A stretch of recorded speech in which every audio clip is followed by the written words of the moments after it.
Now, from Washington, D.C., Raymond Arroyo. A warm welcome to all of you joining us the world over, and a very happy Independence Day to all of you watching and listening in the U.S. It's good to be back in the saddle. There have been some significant developments in the ongoing battle over the HHS contraception mandate in the Affordable Health Care Act. Kyle Duncan, General Counsel for the Becket Fund for Religious Liberty, returns to update us on the federal government's decision to push back business compliance with the mandate and what may have prompted this decision. And later, the implications of the Supreme Court's same-sex marriage rulings. What becomes of the state bans on gay marriages? And how might the reasoning of those decisions affect your freedom, no matter your sexual persuasion? Ed Whelan of the Ethics and Public Policy Center is here to tell us. And finally, a priest of the Archdiocese of Washington, Monsignor Charles Pope, offered a solution to the marriage stalemate following the Supreme Court rulings. The reactions to his suggestions have been strong. Should the Church continue to call the union of two people marriage? He'll discuss and defend his idea later. In the meantime, I've posted Monsignor Pope's piece on my Facebook and Twitter accounts. Would love to read your reactions. You can access both pages at RaymondArroyo.com. And if you have a question, drop us an email at worldover@EWTN.com. Now, the brief. News from the world over this week. The Egyptian military moved in and ousted President Mohamed Morsi on Wednesday, suspending the country's constitution and appointing the Chief Justice of the Constitutional Court as interim president. Advisors to the president described the events as a coup. Tens of thousands of Egyptians who had demanded the president's ouster staged a jubilant celebration in Tahrir Square. Earlier in the day, the president and the military each swore to fight to the death for the control of the country. For the second time in 2.5 years, the Egyptian army has removed a sitting leader, this time a democratically elected president. It remains to be seen how the Islamist supporters of Mohamed Morsi will respond to the military's action. The military is calling for new elections. And the much-anticipated canonization of Blessed Pope John Paul II appears to be on the horizon. Vatican sources on Tuesday indicated that the Congregation for the Causes of Saints has approved a second miracle attributed to the intercession of the late Pope. Also, in a bit of a surprise, the congregation approved a second miracle attributed to Blessed Pope John XXIII, who served as pontiff from 1958 until his death in 1963. The Vatican has made no official announcement. Father John Walk, a professor at Rome's Pontifical University of the Holy Cross, explains the process. The study of a miracle takes place really in 4 steps. First, doctors take a look to see if something medically inexplicable happened. Then theologians decide whether or not that miraculous event can be attributed to the intercession of a saint. And then a commission of cardinals studies all of that material and signs off on it. That's what happened today. And the only step that's left is to send the material to the Pope's desk, where he signs a decree and sets a date for the canonization. With no decree or date, Vatican watchers are speculating that a joint canonization mass for both John Paul and John XXIII could happen on December 8th, the solemnity of the Immaculate Conception. We'll keep you posted. Ireland's parliament is on its way to codifying legalized abortion in that country. By a vote of 138 to 24, lawmakers on Tuesday overwhelmingly backed a bill that would permit an abortion at any time during a pregnancy, if deemed necessary to save the life of the mother. Ireland's 1986 constitutional ban on abortion commits the government to protect the lives of the unborn child and the mother equally. Prime Minister Enda Kenny, who is leading the charge to legalize abortion, insists that the 1986 constitutional ban would remain unaffected. Cardinal Sean Brady, primate of all Ireland, in a statement said the bill, quote, represents a legislative and political Trojan horse, which heralds a much more liberal and aggressive abortion regime in Ireland. After amendments to the bill are considered, a final vote is expected next week. And the U.S. Bishop's second Fortnight for Freedom to raise awareness about the threats against religious liberty in America concluded this week. The closing event was a Mass at Washington's Basilica of the National Shrine of the Immaculate Conception. Cardinal Donald Wuerl presided over the July 4th liturgy. The fortnight was established by the bishops to sensitize people of faith to the HHS mandate, the redefinition of marriage in the courts, and religious liberty concerns in areas such as immigration and humanitarian services. Also this week, Archbishop William Lori of Baltimore and Dr. Russell D. Moore, the president of the Southern Baptist Convention's Ethics and Religious Liberty Commission, joined forces to issue a joint letter. Standing Together for Religious Freedom, it's called, and it urges the Obama administration and Congress to respect rights and conscience and religious freedom. Over 100 religious leaders and scholars from a broad spectrum of religious communities were signatories to the letter. And civil marriages for same-sex couples have once again commenced in California. This after the U.S. Supreme Court rejected an appeal by backers of Proposition 8, the voter-approved initiative reaffirming a legal definition of traditional marriage. The court also struck down a crucial section of the Defense of Marriage Act, the 1996 federal law, that denied marriage benefits to same-sex couples. Gays, lesbians, and their supporters reveled in those victories at pride marches across the country on Sunday. Democratic House Leader Nancy Pelosi joined one such parade in San Francisco. Meanwhile, the first same-sex marriage in Delaware took place on Monday. More on the implications of the Supreme Court decisions later in the show. And the Archdiocese of Milwaukee this week released thousands of pages of documents related to its clerical sex abuse scandal. The 6,000 pages of evidence going back decades shows a pattern of neglect of sex abuse victims and attempts to cover up clerical misconduct. The documents, which include the personnel files of 42 priests accused of abuse and depositions of past and present archdiocesan officials, were made public as part of an agreement with sex abuse victims brokered by a bankruptcy court. Archbishop Jerome Listecki says he hopes the release of the documents will help the Church face up to mistakes and prevent further abuse. He added, "We can never tell abuse survivors enough how sorry we are for what they endured. My apology goes out to all who have been harmed, and I continue to offer to meet with individual abuse survivors who would find it helpful." The Archdiocese has been under bankruptcy protection since 2011. And more news coming from the Holy See. Reforms at the Vatican Bank appear to be continuing as two of its top officials have resigned. Director Paolo Cipriani and his deputy Massimo Tulli stepped down in the best interests of the Institute and the Holy See, according to a Vatican statement. The Italian media has connected the resignations with scandals involving the Vatican Bank, officially known as the Institute for the Works of Religion. In 2010, Cipriani was under investigation by Italian officials for money laundering, along with the bank's former president. The bank resignations come just days after a former top financial official at the Vatican, Father Nunzio Scarano, was arrested for allegedly trying to smuggle 20 million euros from Switzerland into Italy. And Pope Francis's first encyclical is set for release on Friday.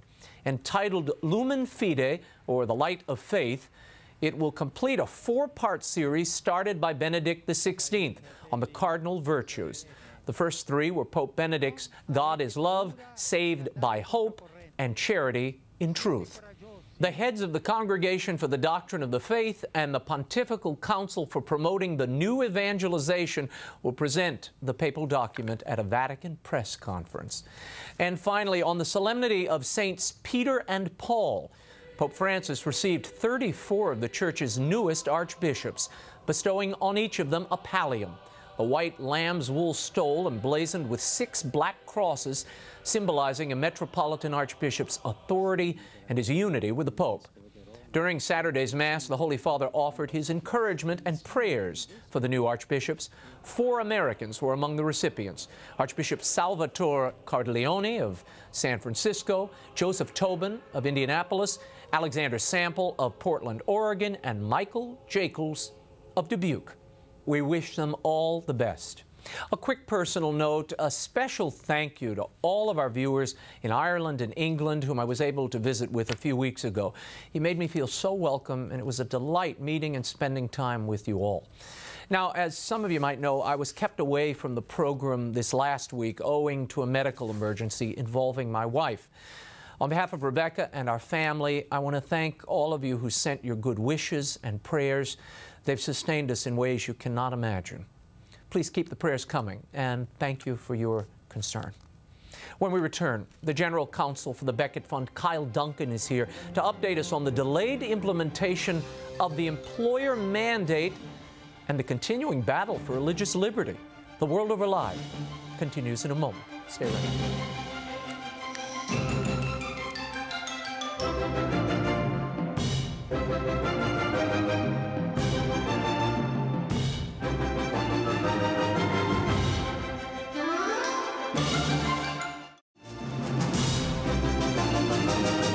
Now, once again, Raymond Arroyo.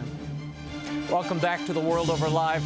There have been some interesting developments in recent days concerning the HHS contraception sterilization mandate surrounding the healthcare law. The administration has issued its final rule on religious exemptions to that HHS mandate, and this week they delayed implementation of the employer mandate for businesses. What inspired these changes, and whom do they benefit or hurt? Here to bring us the latest is the General Counsel for the Becket Fund, Kyle Duncan. Kyle, welcome back to the show. Thanks for having me, Raymond. Now, let's start with this employer mandate. People hear that and go, oh, look, they've suspended the HHS mandate for another year. It's not the same thing. Not the same thing at all. Okay. The announcement from the Treasury, which was yesterday, deals with the employer mandate, not the HHS mandate. The employer mandate is about large employers who maybe aren't offering health insurance. And the administration is saying, because of certain implementation problems with the Affordable Care Act, we're going to give you another year to decide what you're going to do. By contrast, the HHS mandate plaintiffs are already offering health insurance. They just don't want to offer specific preventive services, certain contraceptives, or contraceptives at all. That's not affected by the announcement. The administration's receptiveness, though, to the complaints, and there were loud complaints from the business community about implementing this employer mandate, which just required them to extend health care to any company with more than 50 employees. That's correct. They responded quickly to that. Not so much on the other side, to this HHS mandate. The administration has remained steadfastly deaf to the cries of religious business owners. And just last Friday, as you mentioned, the final rule came out for religious nonprofits, and it reiterated the administration's consistent position that for-profit business owners don't get any accommodation or delay, and they don't have any rights. And of course, up until the Hobby Lobby decision last week, we had no court who had disagreed, but now we do. Okay, let's back up. See, you're trying to rush everything in. I've got to break it down for we simple-minded folk, Kyle. We don't get all slow down. You're way ahead of us. One of the most important things I want to point out is the administration seems to be improvising the implementation of this bill. Is that a concern to you? I mean, Congress passes a bill, and you had the administration sort of issuing waivers a day at a time here and making it up as they go. So now businesses are exempt. We can wait another year. But these religious employers or those with deeply held convictions, they don't get any waivers. You're out in the cold. Is that concerning to you? Well, it's concerning. It should be concerning to any American to see such a large bill, such a large reordering of our lives together to be done in this way. But from our perspective, from the religious liberty perspective, it's a question of priorities, as you mentioned at first. If we're concerned about these priorities over here, you know, for instance, the grandfathered plans. We've grandfathered tens of millions of plans for apparently purely secular economic reasons. Well, why don't we pay attention to the real religious objections and the problems of conscience that are created by it? It's a question of priorities. Now, let's talk about this. Religious affiliated companies get no exemption. That's correct. Religious affiliated companies, religious companies that are run by a family who has religious convictions, are essentially invisible to the administration when it comes to their religious rights. But the administration is saying, we have provided a religious accommodation here. If you're a house of worship, if you're an organization or organ of that house of worship, you get a pass. What more do you want, Kyle? Right. So the exemptions are reserved for churches and houses of worship. You're right about that. Of course, EWTN, for instance, is not considered a religious organization for purpose of that. Notre Dame is not considered a religious exemption. Right. Catholic Charities, the Archdiocese of Washington, D.C. So you see the problem here. The definition is extremely narrow, and all that's being offered for those religious nonprofits is an accommodation that on closer inspection doesn't look like much of one. Now here's what they say. You have to get a third-party administrator, EWTN, Notre Dame, to keep yourself out of the contraception, sterilization, abortifacient business. You have to appoint a third-party administrator to connect with your employees, and they will administer that coverage. What's the problem there? It's a rider. Isn't it just a rider to the insurance? This is theology by administrative regulation, apparently. The language of the regulation says that EWTN, for example, or Notre Dame, which are both self-insured, need to designate a third party to arrange for the contraceptive payments to all their employees, as if an organization could say, well, I'm not willing to do this myself because we consider it immoral, but we're willing to designate someone else to do it. Now they're saying, and this is, again, reading the administration's line on this, they said, look, your hands are clean, Kyle Duncan. Your hands are clean, EWTN, because the funding for this will come from outside. It won't come from your premiums. That's what they say. Is that true? Right. Well, Caesar doesn't get to determine whether your hands are clean. That's the religious believer that gets to determine whether your hands are clean. And it's not simply the funding. It's the facilitation. It's the, well, I'm not going to do this myself, so I'm going to designate someone else to do it. That's a pretty shallow theology, and I guess I'm willing to venture that it's not a theology shared by many of the plaintiffs. What about for-profit groups? You represent many of them, and I'll get to the blockbuster case that you recently, the ruling that recently came down. But what accommodation is provided for those who have deeply held convictions, feel that this is immoral, providing these services to their employees? Well, you finally asked me a simple question, because the answer is none whatsoever. No accommodation at all? No accommodation, no delay, no recognition that there are religious rights at issue here at all. Now the business community was granted an extension by another year to provide insurance to their 50-plus employees. Does that extension also apply to the HHS regulations today? We do not see that it does, no. The Treasury announcement made no mention of the HHS mandate, which is in a separate statute, of course. And more importantly, importantly also, it made no mention of the draconian $100 per employee per day non-compliance penalty that would attach to a violation of the HHS mandate, which is in a separate part of the insurance code, of the tax code, which wasn't mentioned by the Treasury regulation.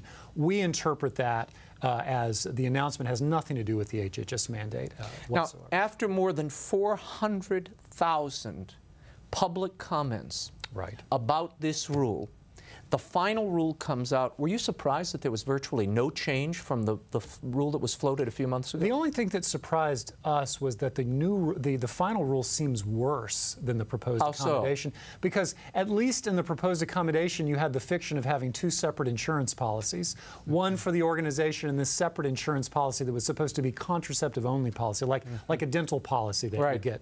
Now we don't even have that fig leaf. We have one policy, and we have payments being made directly from the insurer or the administrator, and the government deems those not to be benefits and not to be insurance coverage. Just waves a magic wand and says, that's not benefits, they're just payments. Now, it strikes us as worse. Where do these 60 cases stand? There are 60 cases now arguing this in the courts. Many of these are private companies who have religious convictions and feel this violates them. Where are they now? And tell me about this Hobby Lobby case, a group that you represent. That's correct. So about half of the cases out there are on behalf of business owners. Those cases have been going along very quickly because, as we said, the administration has offered no delay and no compromise. These cases have been being decided on the merits at the preliminary injunction phase. So we're getting answers from the courts about the rights involved here. And up until the Hobby Lobby decision, we had received a number of decisions from the lower courts which were trending in favor of the businesses, but we didn't have anything definitive from the circuit courts. And then last Thursday, we got a dramatic and definitive ruling from the en banc 10th Circuit, the entire 10th Circuit, by a vote of 5-3.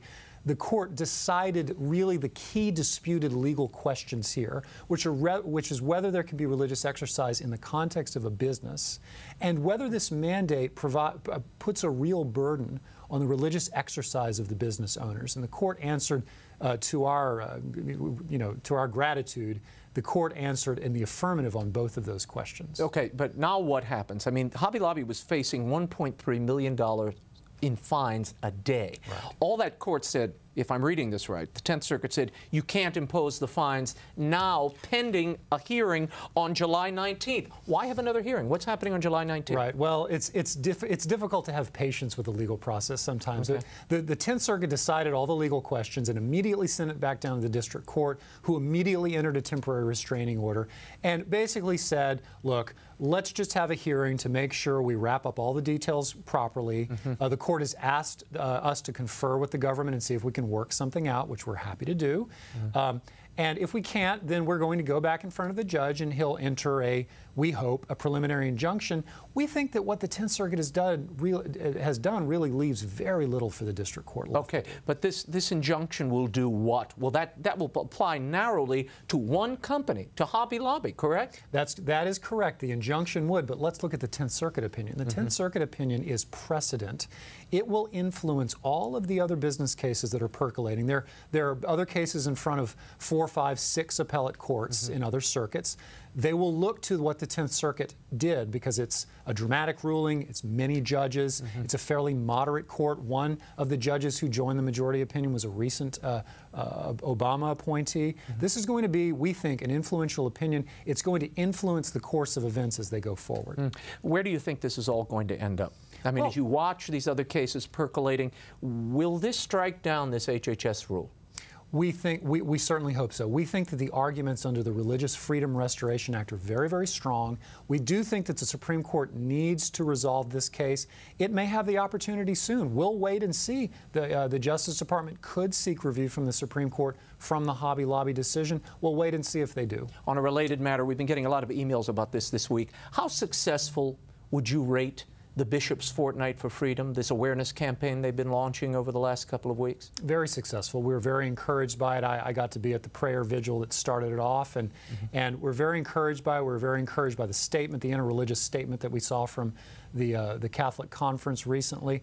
We're encouraged that there are many voices rising up against this violation of religious freedom. Kyle Duncan, thanks for being here. We'll be in touch with you in the coming days. You can follow the efforts of Kyle Duncan and the Becket Fund for Religious Liberty at becketfund.org. When we return, we'll discuss the U.S. Supreme Court's same-sex marriage rulings with Ed WHELAN of the Ethics and Public Policy Center. And later, should the Catholic Church drop the word marriage in light of all these decisions? It's all ahead when The World Over continues. Stay right there.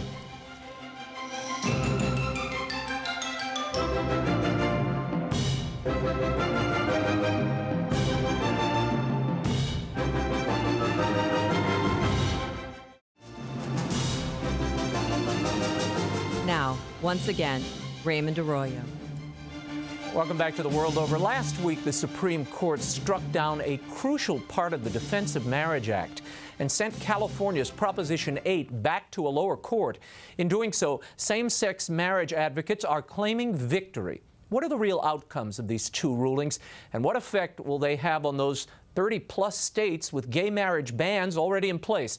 My next guest is an attorney, an expert on constitutional and judicial matters. He's the president of the Ethics and Public Policy Center here in D.C. and a former clerk to Justice Antonin Scalia. Please welcome Ed WHELAN back to the program. Ed, great to see you again. Thank you, Raymond. Let's start with what you call judicial lawlessness, these two rulings combined. Begin with the DOMA ruling. What did it really do? What did it accomplish here? Well, in the DOMA case, the court, by a 5-4 majority, ruled that this critical provision of the Federal Defense of Marriage Act somehow violated equal protection principles. This is a provision of DOMA that simply states that for purposes of federal law only, marriage shall be what marriage had always been understood to be, the union of one man and one woman. Through DOMA, Congress was exercising the prerogative of the federal government to define what marriage is for purposes of federal programs. This is a law that was enacted by overwhelming majorities of both houses of Congress, signed into law by President Clinton, had lots of support from supporters of gay rights, yet somehow Justice Kennedy, in his majority opinion, claimed that it could only have been motivated by some sort of animus against homosexuals. We're going to get into it and the implications in a moment. What about the Prop 8 ruling? Just tell people, Prop 8 was a constitutionally passed ballot initiative in the state of California. It, too, defined marriage as the union between a man and a woman. What was the problem here, constitutionally speaking, in the eyes of the majority? Well, there, a different 5-justice majority, in an opinion actually written by the Chief Justice, ruled that Proposition 8's proponents lacked standing, legal jargon, did not have the right to defend Proposition 8 in court, did not have the right to appeal the adverse decision of the district judge. What happened in that case is that the California governor and attorney general had refused to defend this initiative. And basically, the Supreme Court rewarded this executive branch lawlessness. The merits aside, the case aside, that bit of precedent was so troubling, certainly to me, and I think to many of the judicial scholars I've been reading in recent days, that you have the court saying the citizenry doesn't have a right to really advocate or defend propositions that they create and pass in the state. Isn't that an outrageous assertion? Well, look, I think the standing question is a difficult one there. I think not as difficult as in the DOMA case, but I think the court got it wrong. I think the Constitution doesn't limit the ability of the state to assign to different actors the ability to defend the state's interest when government officials aren't doing so. And the consequences, as you indicate, are severe. What this means is that any time a governor or state attorney general want to refuse to defend not just an initiative, but any state law, they can invite some sort of collusive lawsuit, get it in federal court, and get an adverse ruling, and suddenly no one's there to be able to appeal it, and this law is struck down. Yeah, the reasoning and the precedent are really concerning.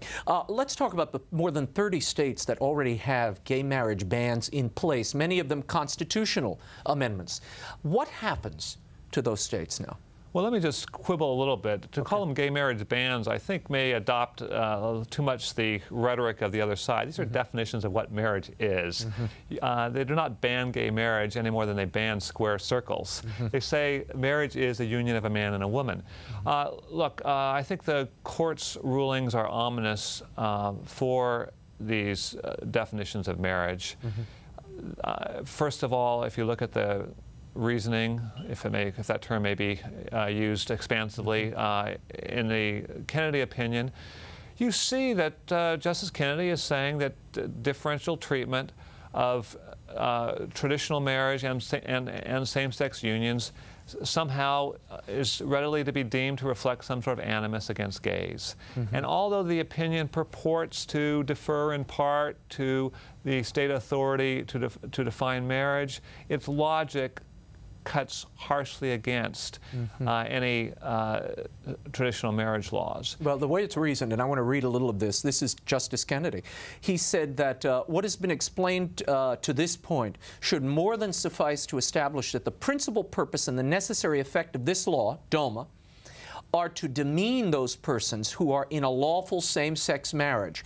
This requires the court to hold, as it does now, that DOMA is unconstitutional as a deprivation of the liberty of the person protected by the Fifth Amendment of the Constitution. He goes on, he says, the avowed purpose and practical effect of the law here in question are to impose a disadvantage, a separate status, and so a stigma upon all who enter into same-sex marriages. What will be the effect of that reasoning? Well, again, it's already been picked up by courts already in the days since the ruling. Courts will focus on that language and apply it readily to strike down state marriage laws. And soon they'll be using it to strike down Section 2 of DOMA, which is the provision of DOMA that's designed to buttress the ability of one state to refuse to recognize same-sex marriage from another state. And I mean, won't they invoke the full faith and credit clause here and say, and the equal protection, and say, wait, I've been married in New York, why aren't you recognizing this in Virginia? That's what's going to happen, and you see the oddity that Justice Kennedy purported to complain about having two differential regimes in a state that recognizes same-sex marriage. Right. That is, where you'd be married for purposes of state law, but not married for purposes of federal law. But inevitably, you're going to see the creation of the opposite situation, where you have two systems where the state says this isn't a marriage, and the federal government says yes, benefits carry with the couple when it moves there. And I think you're going to see you're going to ultimately see many courts saying we don't care about the authority of the states here to define marriage. The concern that Justice Kennedy had about demeaning homosexuals is going to be the governing principle. He goes on to write, now I'd like you to respond to this. He says, this places same-sex couples in an unstable position of being in a second-tier marriage. The differentiation demeans the couple whose moral and sexual choices the Constitution protects, and he cites the Lawrence decision, which struck down the sodomy laws, of which I think Justice Kennedy wrote the majority opinion then, correct? Yes, he did. So talk about that, the importance of Lawrence as precedent, and what precedent might this ruling provide? Well, Lawrence is actually the second in a series of opinions by Justice Kennedy that pretends to do less than it actually does. The first was the Romer versus Evans case from 1995, I believe, which is, to my mind, incomprehensible, and purported not to address at all the Bowers v. Hardwick decision of 1986, where the court held that laws against homosexual sodomy were constitutionally permissible. But suddenly you get to Lawrence in 2003, and Justice Kennedy says that Romer, without mentioning Bowers v. Hardwick, has implicitly overruled it, but somehow assures us that all he's doing in Lawrence is addressing the specific law before him, and that, don't worry, this doesn't have broader consequences. Well, suddenly we see, of course, it has broader consequences, just as Justice Scalia spelled out in his dissent in Lawrence. Again, the assertions or principles, if you can call them that were set forth there, have their own logic, and that logic is to prevent any differentiation between homosexual couples and married heterosexual couples. Prop 8, the Prop 8 decision, allows states to set their own policy, though, doesn't it?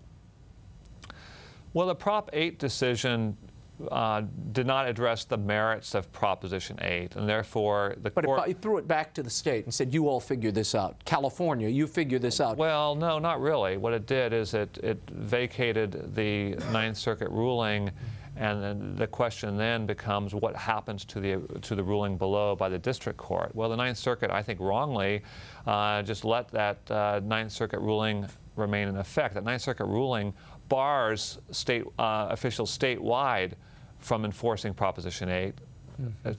Governor Brown has come out and ordered state officials not to enforce Proposition 8. So you have this law on the books, this constitutional amendment adopted by the people in 2008, and through irregular processes, you now have the governor and this single judge saying this isn't to be enforced.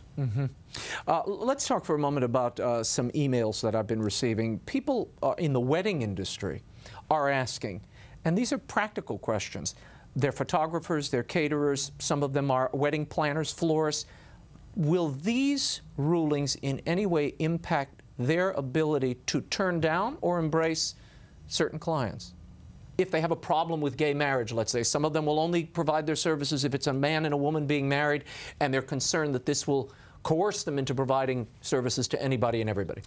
Well, there's a question of the immediate impact and the long-term impact. And to be clear, folks in the wedding industry have already run into problems even before these decisions, so I think the problems will only get worse. But it's ultimately going to be, at least in the first place, a question of the laws of individual states, which have sometimes, which has in many states been interpreted or misinterpreted to prevent discrimination on the basis of sexual orientation. Some laws, of course, do expressly prohibit that discrimination. Others don't, but have been so construed. They don't provide, most of them, any protection for religious objections. So I think you're going to see a lot of people who are being coerced. As though, Raymond, anyone would want a photographer at his wedding who was hostile to the very proceeding. Yeah, yeah. This is not an effort to actually make sure that customers get the services they wanted. This is an effort to coerce those people who have their own preference for providing the services they want to provide. How far do you think we are from nationwide gay marriage? Well, legally speaking. In terms of a ruling by the Supreme Court that there is a constitutional right to same-sex marriage, on the current trajectory, that could be a few years off. I think in the best case scenario. Now, we could improve the court in the meantime, but not before 2017, I would think. So perhaps that can be forestalled. But you're going to see in this meantime, I think, based on the ruling in the DOMA case, a whole series of other rulings that advance the same-sex marriage cause in a way that is going to put supporters of traditional marriage, in many cases, in a very, very serious bind. Yeah. Same-sex marriage aside, the reasoning of this case, of the healthcare decision last year, some of it is simply breathtaking because it's not based on anything. It's just sort of emotive feelings. Yes?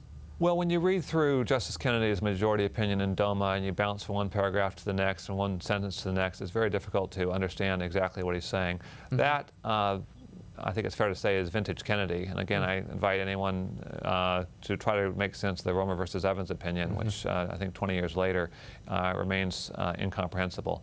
So what we know from the DOMA opinion is that Justice Kennedy deeply disapproves of this provision of law. So we have an exercise of the judicial veto by 5 justices of this law, again, enacted by overwhelming majorities in Congress and signed into law by President Clinton. We don't have any, I think, coherent reasoning, much less reasoning that is grounded in the actual Constitution. No, but there's certainly a cultural tide, and I think you've seen the public support for gay marriage shift because of that cultural tide, and there seems to be a public appetite. Are they is that what they're really responding to? Certainly precedent isn't here. So is that what this is? Well, I don't want to psychologize the justices too much, though I do think there is a tendency on the part of some of them to go as far as they think they can get away with without too much criticism. But surely we see in the broader culture the consequences of this broader collapse of marriage in this culture in recent decades. A collapse, I emphasize, that homosexuals are not responsible for. This is a collapse that goes back decades, and I think the rise of same-sex marriage is much more a symptom of that collapse than a cause of it. That said, when you redefine marriage in law in a way that permanently reorients it away from the primary mission of marriage, the procreation and rearing of children, it's going to make it that much more difficult ever to restore the vibrant marriage culture that our country needs. Ed Whelan, thank you for being here, for your perspective. Thank you, Raymond. You can follow Ed's columns and his work at the Ethics and Public Policy Center by visiting their website, eppc.org. When we return, could the Supreme Court rulings affect the work of churches and change the way they perform weddings? We'll talk to a Washington, D.C. pastor who recently proposed a controversial solution. The World Over Live continues in a moment. Stay with us.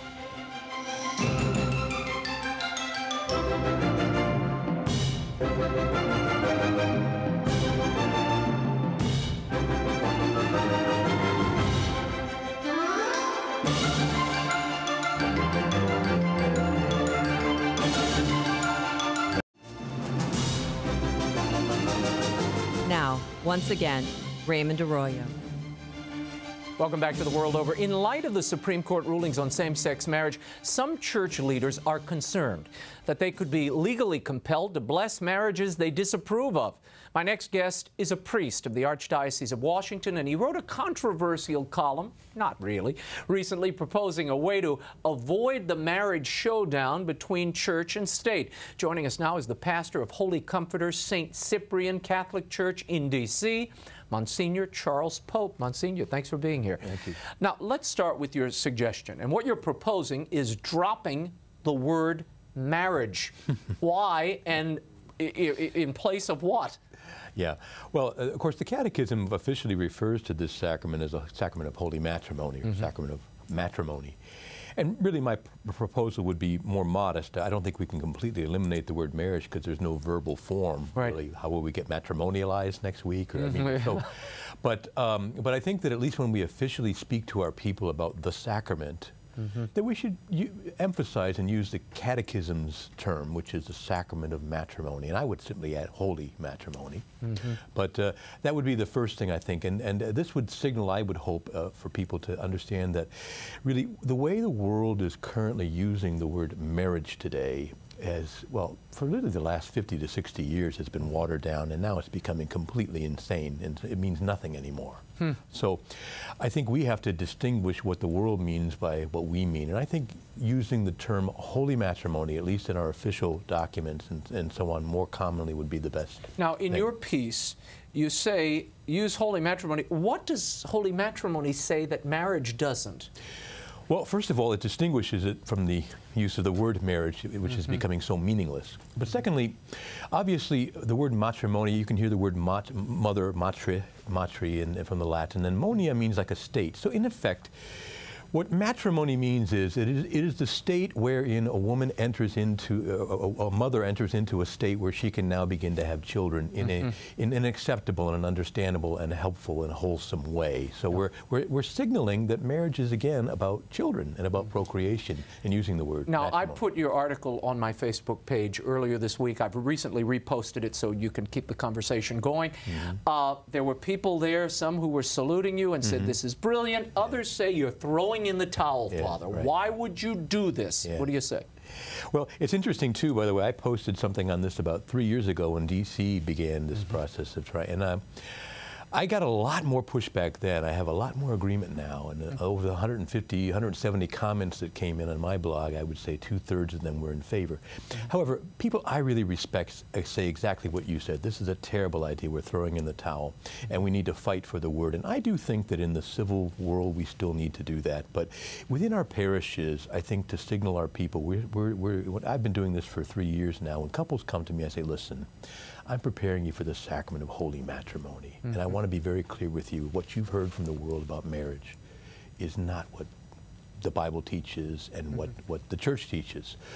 So I use that as a kind of a signal to them. We are going to follow a very strict, biblical, and catechetical definition of marriage, and I'm going to teach you that. In your piece, you say that the debate has shifted, that the gay marriage supporters have changed the debate from marriage to individual rights. Yes. So why give up the word marriage? Yeah. Well, I think that, yeah, you're right. I try to emphasize that I think what the gay community successfully did was to make the discussion on marriage a question of the rights of the adults entering the picture. Whereas really what the church's position is that really what we need to be focusing on is what's best for children. What are the children's rights? What's best for children? And that we should not continue to water down the definition of marriage, holy matrimony, so that it becomes increasingly meaningless. That harms children. Everyone wants to talk about the rights of the adults. Nobody wants to talk about the rights of the children. I want to read you a little clip of a piece. This was in the National Catholic Reporter this week, and it says, sacramental marriage remains intact. What the court has ruled is that gay couples can choose to share their lives with each other. The church does not have to agree with those choices, but they do not have a right to prevent others from making the choices they do make. Yeah.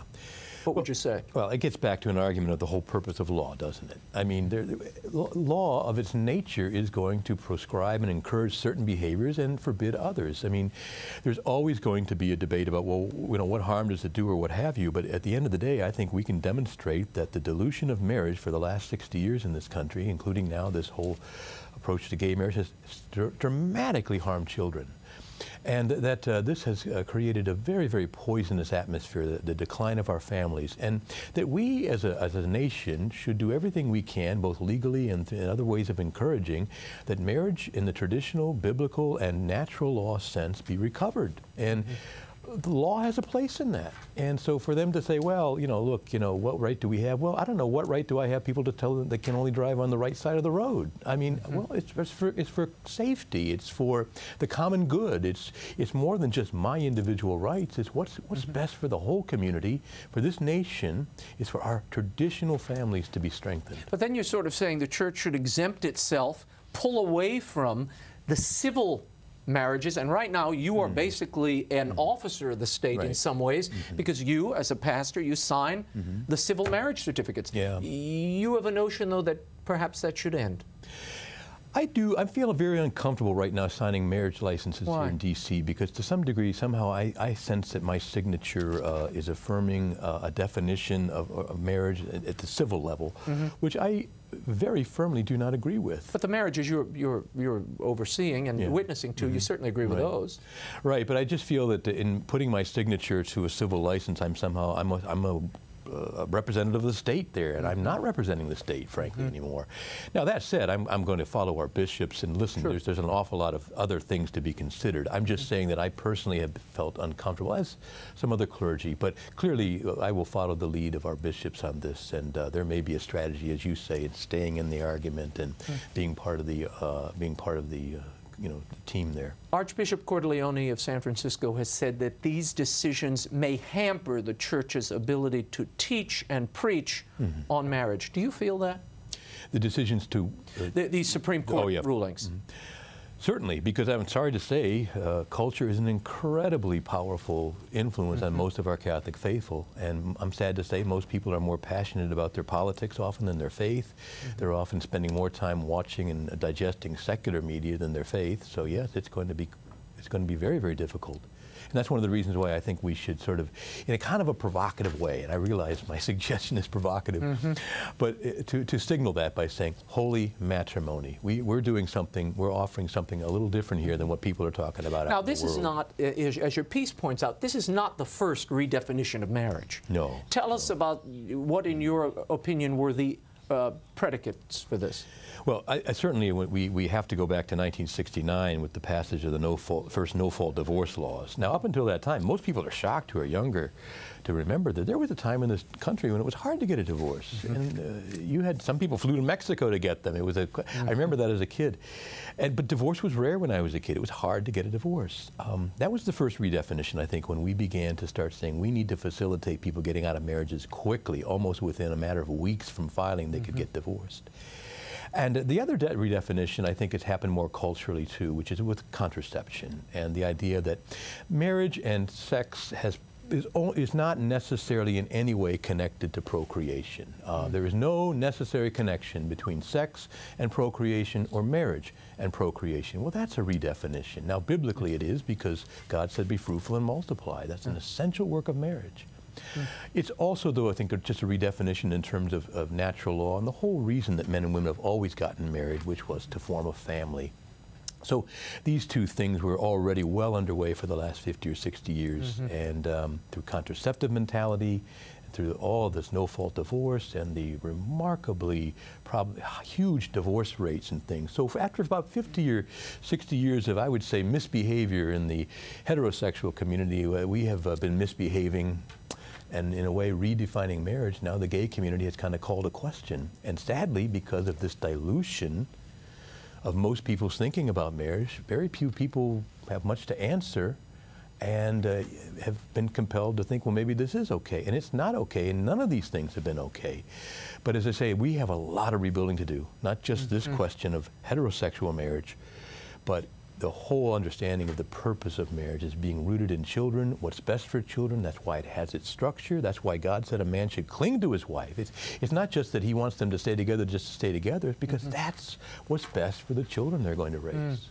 Yeah, no, you see this breakage, if you will, between the Church's vision of marriage and not only the Catholic Church, but the Church larger, as well as as contrasted with the secular world and this civil marriage. So maybe your idea has legs here in this particular moment. Monsignor Pope, thank you for being here. Thank you. Thanks so much. A very happy and safe Independence Day to you and your family. Our thoughts and prayers go out to all the men and women in the armed forces who put their lives on the line each day in the service of freedom. God bless you all. We're certainly thinking of you. That's all the time we have. The show continues on Facebook and Twitter, as always. The Twitter and Facebook pages are linked on the left-hand side of my website, RaymondArroyo.com. There is a raging conversation about Monsignor Pope's suggestion to drop the word marriage already. So join us and contribute to it. Be sure to sign up for my weekly e-blasts at RaymondArroyo.com as well. And next week, Archbishop Charles Brown, the Papal Nuncio of Ireland, will join us for a rare interview and much more. In the meantime, we'll be scouting the world over for all that is seen and unseen. On behalf of the staff and crew of EWTN News, I'm Raymond Arroyo. Bye now.